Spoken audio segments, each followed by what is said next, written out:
Grad studs. Today I have a special stud with me, and his name is Avi. Avi, welcome to the show. Thank you. So Avi is a graduate from the University of Southern California as well. Graduated a few years ago, and then we're gonna talk today about the things to take care of when you land in the US before starting grad school. How does that sound, Avi? That sounds like something good to discuss on. Yeah. Let's go for it. So what's the one thing that you did when you landed as in America? What's the first thing you did? So I remember like first thing I did as soon as I came out of the airport was I went and had a Chipotle because that's one thing I heard a lot about in my native country, and I'm like, Okay. dude, I have to check this out as soon as I land in America. Oh, nice.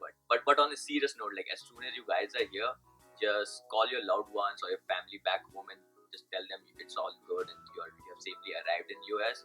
And if you have a point of contact in US, let's say your student organization or your housing organization, just call them and let them know you are here, and so that you can figure out the next stuff. Nice stuff. So get Chipotle and then let your loved ones know that you've landed. The eagle has landed. Cool.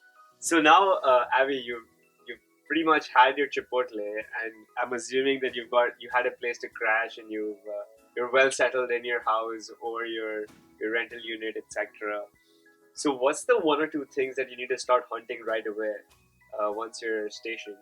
So as soon as you guys are settled down, you should look for a good mobile connection because that connection will come in handy for whatever you're gonna do next. Nice. So what are some pro tips that you have for our studs about getting a mobile connection? So do some research beforehand, what's a good network in your area, in your neighborhood, or in your school, because usually a network varies from different places. Uh-huh. So once you're sure what connection you want or which network you want, just go for it and apply for the SIM card. Nice. And any tips for our studs about pricing or how to score a good deal or any plans that you're aware of? So what I did when I came here was because I knew my roommates before coming to America, and we did some research and we decided to. So there's a thing called family plan or shared mobile connection plan here. So we decided to opt for that plan, and all 4 or 5 of us signed up for that plan.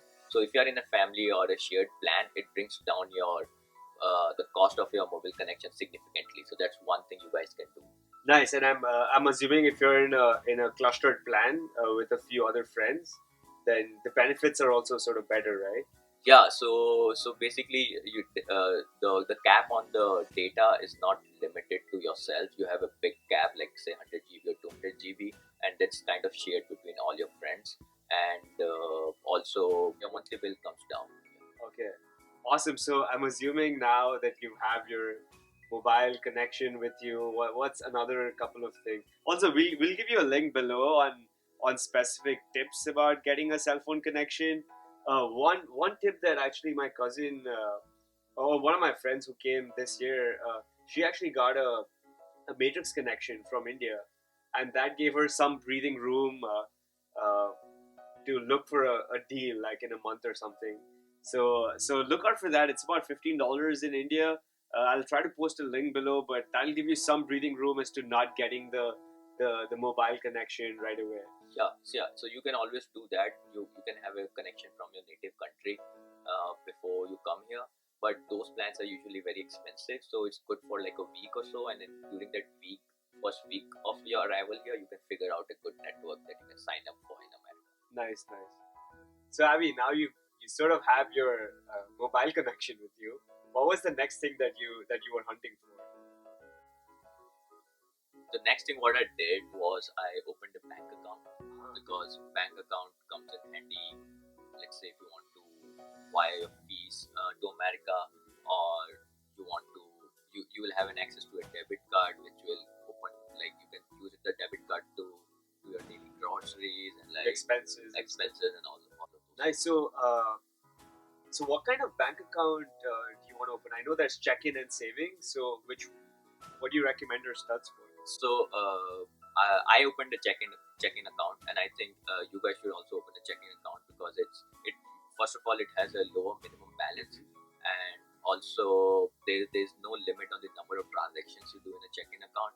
So you guys should go for the check-in account, and just look out if the bank offers a student checking account. That's the best one, because usually the student checking account have a minimum balance of zero. So that's always a good thing to have. Nice. So try to look for an account that gives you a debit card right away in case you don't qualify for a credit card, and then look for the one that has sort of a lower balance that you don't have to. Yeah, low minimum balance. Yeah, you don't have to stretch yourself too much to maintain that balance.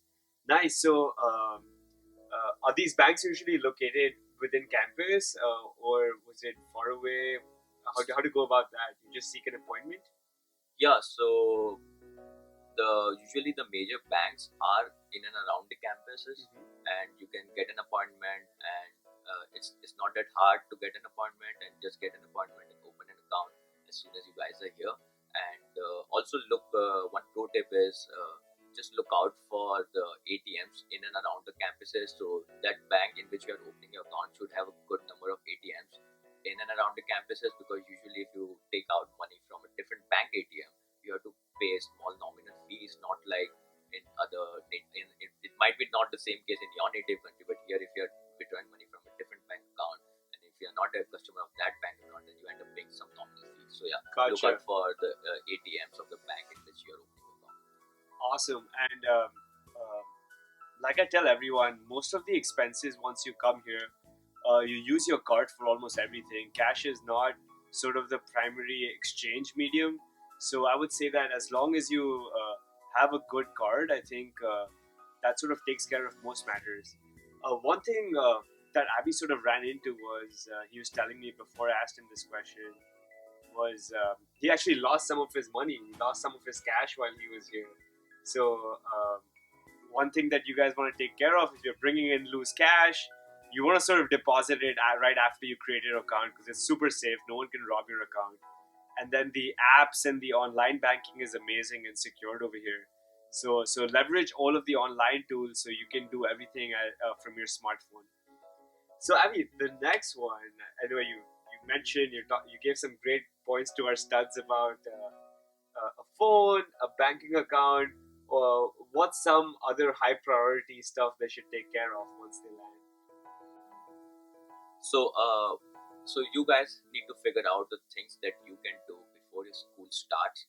For example, I set up my workstation, like in my first week of moving to my apartment. Yeah, Abby's very organized and he doesn't like chaos, so Yeah, probably that's so why. just set up your workstation, your monitor, your laptop, or your speakers, or anything. And because those are the things which you can't do once your school start. Because once your school start, you're gonna get busy on all your assignments and homework. So look out for things that you can do before, and just go for it. Okay, so any tips on establishing a workstation? Like did you build your own desk? Like how did that go about? Yeah, I ended up buying a desk from IKEA, Oh, okay. and I built it on my own. And one thing I kept in mind was it should be at a good spot in your house, like a well-lit spot, and should probably a quiet spot if possible. As because you'll be spending a lot of time at your workstation if you're not at school, so it should be something where you should not feel like like it should be a good spot which sparks joy inside you. Nice. So guys, listen to this advice from Abby. This is great. Order it online or Amazon, IKEA, wherever. You'll get your desk. You probably need to spend a few hours assembling it, but that's going to reap benefits in the next 2 years if you're really organized and you have a good workstation with your books, with your screen, with your laptop. Nice. So Abby, what was the one thing that you regret that you sort of didn't really take care of and you should have taken care of earlier? So the one thing which I regret is I didn't research on my courses which I wanted to register for Okay. beforehand, and that's one thing you guys can do before you come here. So what I was doing in my first week here is I was running on to different seniors, and like I was calling them or going to their apartments, and it was a little hard and chaotic because there's a hard deadline before which you have to register your courses. And so if you're not prepared, well prepared before Mhm. that, then like you might end up losing on some good courses which you always wanted to take or which Mhm. you should have taken. So research on your courses beforehand so that you are in a good position once you are here. Nice. Yeah, that's great advice. Actually, I see a lot of students calling me last moment, which is like, hey, my submission deadline is tomorrow to register for courses. Everything's taken. I have no idea what to do, and that's pretty much your top priority to come to grad school to study, and that's in all of this chaos that takes a backseat. So that's great advice. Thanks, Abby. So Abby, we discussed a lot of things, a lot of boring stuff, student related stuff. What about the fun stuff? What fun things can you do to like before school starts? So yeah, you guys should always take some time off before the school start. Let's say go and explore the city, or just research on the good touristy spots your city has. What I did was, so I came to Los Angeles, so I always heard about Walk of Fame and Santa Monica Beach and like Malibu. So I took a weekend off, and because I knew once the school starts, it's going to be like an upward battle. So I took the weekend off and I went to explore all these touristy spots. So I'll always suggest them you guys to do something similar, so your mind is fresh, and once the school start, you are sharp and focused. Nice. So explore the city. Yeah. Nice. So, friends, shoot out if there's any other questions that you have down below in the comment section. We'll have Abby for another episode next week, and then we'll take some of the questions that you've given. Don't forget to like and subscribe this video. Again, Abby, thank you for helping our grad studs again today, and hope you had a good time chatting with me. Yeah, I loved it, and looking forward to interacting more with you guys. Nice. Thanks, Abby.